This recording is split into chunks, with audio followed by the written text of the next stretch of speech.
वहीं रूस यूक्रेन में टेंशन पर इस वक्त की बड़ी खबर यह है कि फ्रांस के राष्ट्रपति इमैनुअल मैक्रों ने दोनों देशों में जंग के हालात के बीच पुतिन बाइडेन समिट की वकालत की है। हालांकि यह समिट तभी हो सकती है जब रूस यूक्रेन पर हमला ना करे। मैक्रों ने इस विवाद को लेकर यूक्रेन समिट का प्रस्ताव भी रखा है। तो युद्ध की आशंकाओं के बीच लगातार पीस मीटिंग्स भी जारी हैं और इस बीच समिट की वकालत कर रहे हैं इमैनुअल मैक्रों। रूस यूक्रेन टेंशन पर इस वक्त की बड़ी खबर, फ्रांस ने पुतिन बाइडेन समिट की वकालत की है। फ्रांस के राष्ट्रपति हैं इमैनुअल मैक्रों, जिन्होंने दोनों देशों में जंग के हालात के बीच पुतिन बाइडेन समिट की वकालत की। हालांकि यह समिट तभी संभव है जब रूस यूक्रेन पर हमला ना करे। चेतावनी हालांकि लगातार रूस को दी जा रही है यूएस की तरफ से भी कि अगर आपने हमला किया तो फिर गंभीर परिणाम इसके आपको भुगतने होंगे।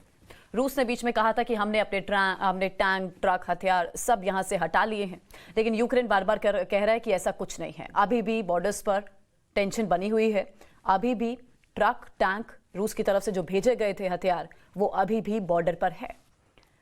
यूक्रेन पर रूस के हमला नहीं करने पर ही यह समिट संभव है। मैक्रों ने यूक्रेन समिट का प्रस्ताव रखा है कि बातचीत होनी चाहिए और बातचीत के माध्यम से इस पूरी टेंशन को खत्म किया जाना चाहिए। वहीं इस बीच जो भारत के छात्र हैं जो वहां पर पढ़ाई कर रहे थे या नौकरी कर रहे थे, वो भी बता रहे हैं कि हालात बहुत ज्यादा तनावपूर्ण इस समय यूक्रेन में बने हुए हैं। इस वक्त युद्ध के दरवाजे पर दुनिया खड़ी हुई है। रूस और यूक्रेन के बीच तनाव हर नए दिन के साथ बढ़ता जा रहा है। दुनिया के सबसे ताकतवर देशों में से एक रूस ने युद्ध की पूरी तैयारी कर ली है। जो रूस कुछ दिन पहले तक दावा कर रहा था कि उसने यूक्रेन की सीमा से टुकड़ियों को वापस हटाना शुरू कर दिया है, उसी रूस ने न्यूक्लियर मिसाइल का टेस्ट कर पूरी दुनिया को चौंका दिया है। रूस के राष्ट्रपति ने दफ्तर में बैठकर मिसाइल टेस्ट और सैन्य युद्धाभ्यास देखा। परमाणु मिसाइल टेस्ट पर क्या पुतिन ने परमाणु युद्ध लड़ने की तैयारी कर ली है? ये बड़ा सवाल है। रिपोर्ट आप देखिए।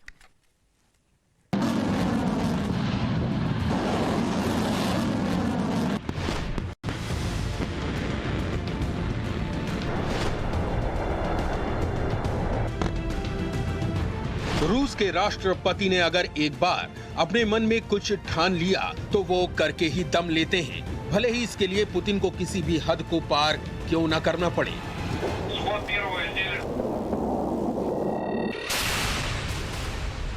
मिसाइल टेस्टिंग की ये तस्वीरें पुतिन की उसी जिद की वानगी हैं।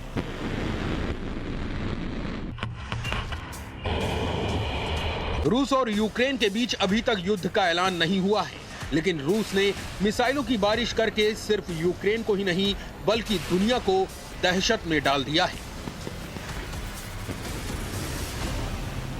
शनिवार को रूस ने जमीन से, आसमान से और समंदर से मिसाइलों का टेस्ट किया। इन मिसाइलों में 2 हाइपरसोनिक मिसाइलें भी शामिल थी। ये हाइपरसोनिक मिसाइलें परमाणु हथियार ले जाने में भी सक्षम हैं।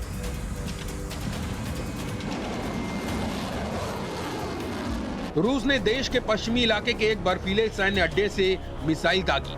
इस मिसाइल ने कुछ ही सेकंड बाद सैकड़ों किलोमीटर दूर अपने लक्ष्य पर जोरदार निशाना साधा, जिसके बाद आसमान में बड़ा सा आग का गोला दिखा। इसके कुछ मिनट बाद बैरंट सागर में रूस ने एक जंगी जहाज से मिसाइल दागी, जो आग का गोला बनकर आसमान में उड़ गई। युद्धपोत के बाद रूस की नेवी ने सबमरीन से भी मिसाइल का टेस्ट किया। थल और जल के बाद बारी थी रूस की वायुसेना की। रूस की वायुसेना ने मिग-31 के जरिए भी एक मिसाइल का ट्रायल किया। जमीन से हजारों फीट की ऊंचाई पर उड़ रहे लड़ाकू विमान ने रूस के किंजर हाइपरसोनिक मिसाइल को लॉन्च किया। कुछ ही सेकंड में यह मिसाइल एक बहुमंजिला इमारत के पास गिरी, जहां जोरदार धमाका हुआ। रूस ने यार्स मोबाइल इंटरकॉन्टिनेंटल मिसाइल, समुद्र से लॉन्च की जाने वाली सिनेवा बैलिस्टिक मिसाइल, सबमरीन से लॉन्च की जाने वाली कैलिबर क्रूज मिसाइल, जमीन से लॉन्च की जाने वाली स्कंदर क्रूज मिसाइल का परीक्षण किया। इसके अलावा रूस ने हाइपरसोनिक मिसाइलों किंजल और जिरकॉन का भी परीक्षण करके अमेरिका और यूरोप को कड़ा संदेश दिया। अब जरा रूस के हाइपरसोनिक मिसाइलों के बारे में भी जान लीजिए। जिरकॉन मिसाइल की रफ्तार ध्वनि की रफ्तार से भी 7 गुना ज्यादा है। ये मिसाइल 1000 किलोमीटर दूर मौजूद दुश्मन को पूरी तरह से तबाह करने में सक्षम है। इस मिसाइल की खास बात यह है कि ये एयर डिफेंस सिस्टम को भी चकमा दे सकती है। जिरकॉन मिसाइल का इस्तेमाल आसमान से जमीन पर वार के लिए किया जाता है। रूस की hypersonic missile Iskander short range ballistic missile है। इस्कंदर मिसाइल की रफ्तार ध्वनि की रफ्तार से करीब 6 गुना ज्यादा है। ये 500 किलोमीटर दूर तक लक्ष्य को निशाना बना सकती है। इस्कंदर मिसाइल में 700 किलोग्राम वजन का परमाणु हथियार या विस्फोटक ले जाने की क्षमता है। इन मिसाइलों की सबसे खतरनाक बात यह है कि इनका तोड़ अभी तक दुनिया के पास नहीं है। इन हाइपरसोनिक परमाणु मिसाइलों के जरिए दुनिया के किसी भी कोने में परमाणु बम गिराया जा सकता है और पल भर में ही किसी भी शहर को पूरी तरह से तबाह किया जा सकता है।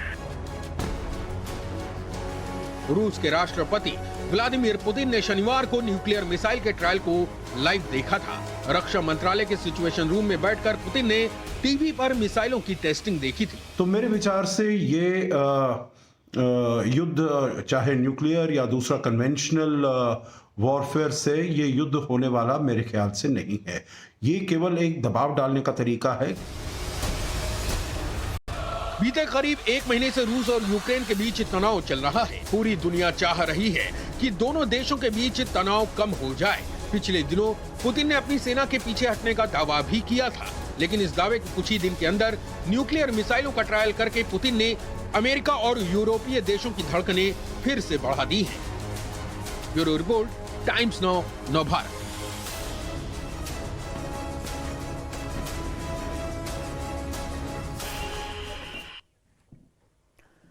इधर यूक्रेन भी संभावित युद्ध की तैयारियों में जुट गया है और यहां तक कि यूक्रेन के एक हिस्से में युद्ध की चिंगारी धीरे धीरे कर बढ़ती जा रही है।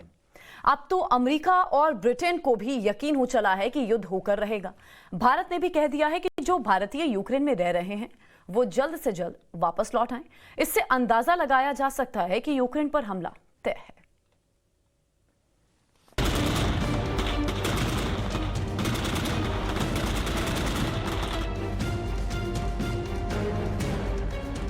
यूक्रेन और रूस में युद्ध की चिंगारी धीरे धीरे सुलग रही है।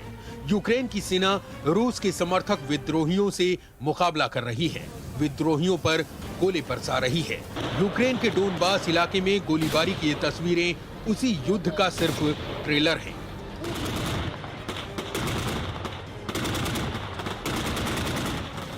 रूस और यूक्रेन के बीच जंग का औपचारिक ऐलान तो नहीं हुआ है, लेकिन रुक रुक कर ऐसी चिंगारी उठ रही है जिससे युद्ध की आग भड़कने की आशंका बढ़ती जा रही है।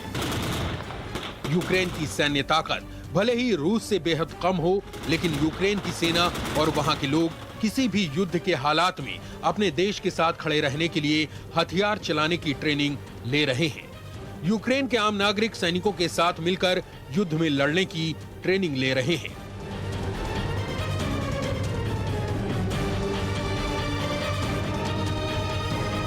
युद्ध की ट्रेनिंग में सिर्फ पुरुष ही शामिल नहीं हैं, बल्कि महिलाएं भी शामिल हैं, जो फिलहाल लकड़ी के बने नकली हथियारों से ट्रेनिंग ले रही हैं। उधर यूक्रेन के शहर लुहानस्क में रूस समर्थक विद्रोहियों के खिलाफ हमले का दावा रूस की ओर से किया गया है। इस शहर के लोगों का दावा है कि यूक्रेन की सेना की ओर से 49 बार फायरिंग की गई है। लुहानस्क शहर में रह रहकर एयर स्ट्राइक का सायरन भी बजाना पड़ रहा है।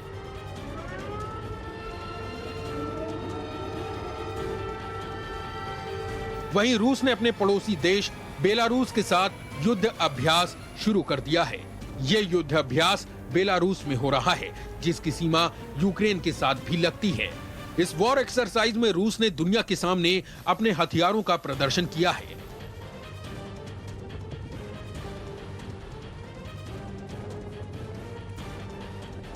रूस की यह मंशा साफ जाहिर करती है कि जिस बात की आशंका पिछले कुछ दिनों से जताई जा रही है, वो कभी भी किसी भी वक्त सच साबित हो सकती है।